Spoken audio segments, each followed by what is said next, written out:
दोस्तों, कुछ ऐसे महान व्यक्तित्व जिन्होंने कलापग्राम सिद्धाश्रम की यात्रा की थी और सिद्ध पुरुषों के नाम कुछ इस प्रकार हैं।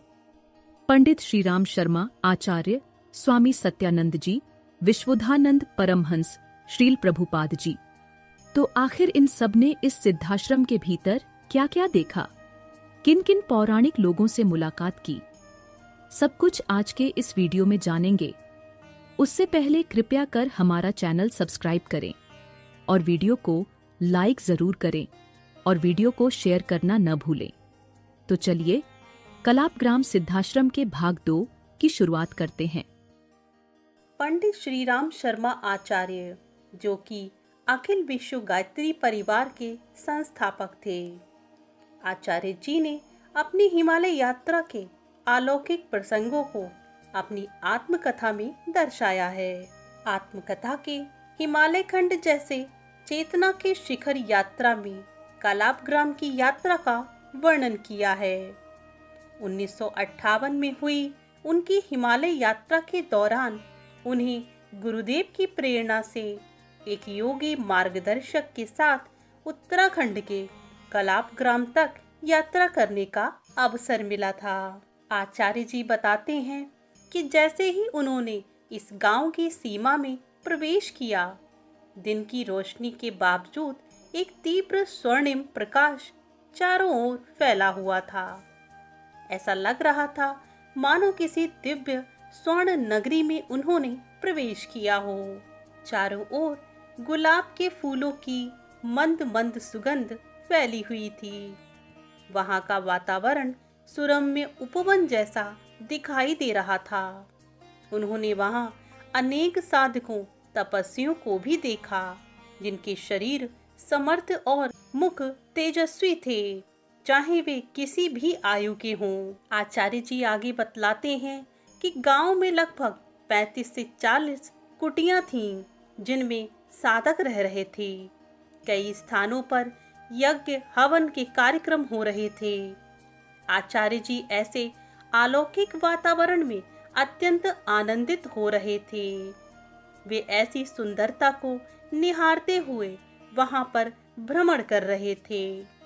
तभी उनके मार्गदर्शक सन्यासी उन्हें कुछ संतों के पास ले गए। उन संतों में से सबसे वयोवृद्ध सन्यासी ने हाथ ऊपर करके आचार्य जी को आशीर्वाद भी दिया।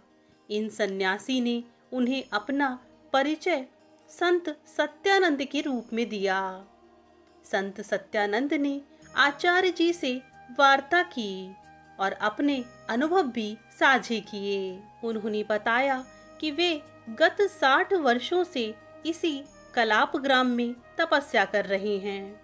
युवावस्था में ही उन्हें वैराग्य उत्पन्न हो गया था और हिमालय यात्रा के दौरान महायोगी त्रियंबक बाबा, जो कि उनके गुरु थे, उन्होंने ही उन्हें कलापग्राम में ही दीक्षा देकर साधनारत रहने को कहा था। तभी से सत्यानंद जी इसी ग्राम में रहकर साधनारत हैं। उसके बाद सत्यानंद जी ने आचार्य जी से एक प्रश्न किया कि क्या तुमने भागवत में कलापग्राम का उल्लेख पढ़ा है? आचार्य जी ने हाँ कहा।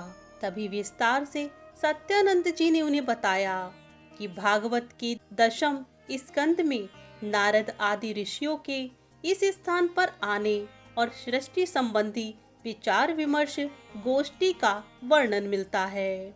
संत सत्यानंद जी ने उन्हें ये भी बताया कि धरती पर बड़े संकट आने पर सिद्ध संत इसी स्थान पर एकत्रित होते हैं और सूक्ष्म जगत से घटनाओं को दिशा देने हेतु परामर्श करते हैं। संत सत्यानंद जी ने उन्हें ये भी बताया कि यही एकमात्र ऐसा स्थान नहीं है। अलौकिक क्षेत्र सिद्धाश्रम, ज्ञानगंज, कैलाश, संबोधि भूमि जैसे अनेक केंद्र हिमालय में मौजूद हैं। संत सत्यानंद जी ने अपने गुरु के विषय में भी उन्हें बताया कि उन्हें कई नामों से जाना जाता है, जैसे महामुनि बाबा, महायोगी शिव बाबा, महान योगी श्यामाचरण लाहिड़ी ने श्रद्धापूर्वक उन्हें महाअवतार बाबा जी का नाम दिया था। तो ये सुनकर आचार्य जी स्तब्ध रह गए। व उन्हें समझ आ चुका था कि सत्यानंद जी के गुरु कोई और नहीं बल्कि साक्षात अमर योगी महाअवतार बाबा जी हैं। इन बातों से आचार्य जी को हिमालय के सिद्ध लोक की एक झलक मिली।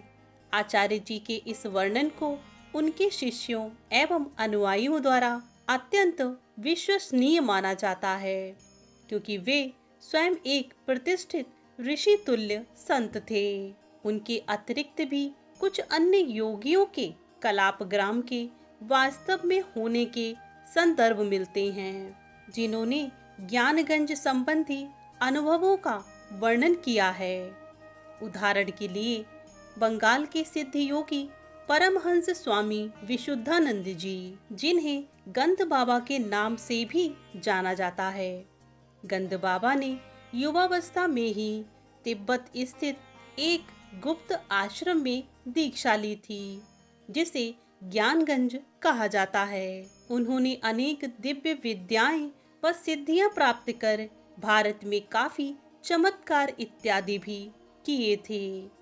इससे सिद्ध होता है कि हिमालय में ऐसे गुप्त केंद्रों में शिक्षा लेकर सिद्धियां प्राप्त की जा सकती हैं। इसी प्रकार श्री परमहंस योगानंद जी ने अपनी विश्वविख्यात पुस्तक ऑटोबायोग्राफी ऑफ अ योगी में हिमालय के अमर संतों का वर्णन किया है, जो उन गुप्त सिद्ध भूमि के ओर संकेत करते हैं। इन सभी संतों के अनुभव कालापग्राम जैसे रहस्यों को और भी अधिक बल देते हैं। इस प्रकार के वर्णन पुस्तकों से प्राप्त होते हैं, जिनसे सिद्ध भूमि है तो अवश्य इस बात की ओर इशारा मिलता है। कालापग्राम सिद्धाश्रम की वास्तविकता के विषय में यदि बात करें तो वर्तमान में कलापग्राम नाम से भी एक वास्तविक गांव भी मौजूद है, जो कि उत्तराखंड राज्य में है। ये गांव गढ़वाल हिमालय के टोंस नदी की घाटी के ऊपरी भाग में समुद्र तल से लगभग 7,800 फीट की ऊंचाई पर स्थित है। इस क्षेत्र की प्राकृतिक सुंदरता तथा सांस्कृतिक विरासत महाभारत से जुड़े पर्व त्योहारों के कारण गत वर्षों में बहुत से पर्यटक और समाज सुधारक प्रभावित होकर वहां तक गए। उदाहरण के लिए टाइम्स ऑफ इंडिया ने कलाप को उत्तराखंड का एक छुपा हुआ सुंदर गांव बताया है तथा इसके निवासियों की पांडव कौरव वंशी मान्यता तथा कर्ण मंदिर, पांडव नृत्य आदि लोक परंपराओं पर भी प्रकाश डाला है। अब मेरी तरह आप लोगों के मन में भी एक प्रश्न उठ सकता है कि क्या यही कलाप गांव ही कालापग्राम सिद्धाश्रम तो नहीं?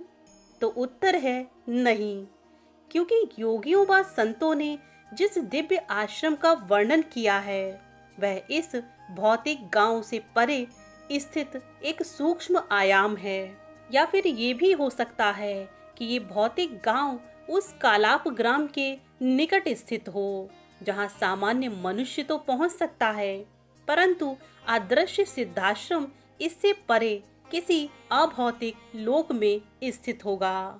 पिछले उदाहरणों के अतिरिक्त कई आध्यात्मिक यात्रियों ने भी अपने संस्मरण लिखे हैं।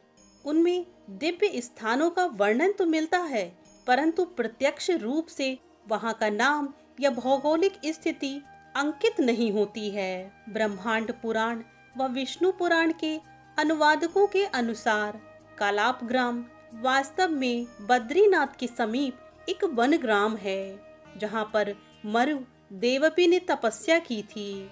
भागवत पुराण के टीकाकार श्रील प्रभुपाद जी ने भी कलापग्राम को बद्रीनाथ के निकट हिमालय के एक गांव के रूप में ही चिन्हित किया है। एक अन्य चौंका देने वाला वर्णन श्री सुदर्शन जी चक्र का भी मिलता है कि जब वे एक बार बद्रीनाथ की यात्रा पर गए थे तो उन्होंने वहां पर 12 से 15 फीट के संतों से भेंट भी की थी तथा उन्हीं संतों ने उन्हें कालापग्राम जैसी जगह के विषय में जानकारी दी थी। दोस्तों, पिछले सभी वर्णनों से ये तो सिद्ध होता है कि कालापग्राम उत्तराखंड में ही स्थित है, जो कि संभवतः बद्रीनाथ केदारनाथ क्षेत्र के आसपास ही स्थित होना चाहिए। लेकिन हर कोई इसके सूक्ष्म आयाम में प्रवेश नहीं कर सकता।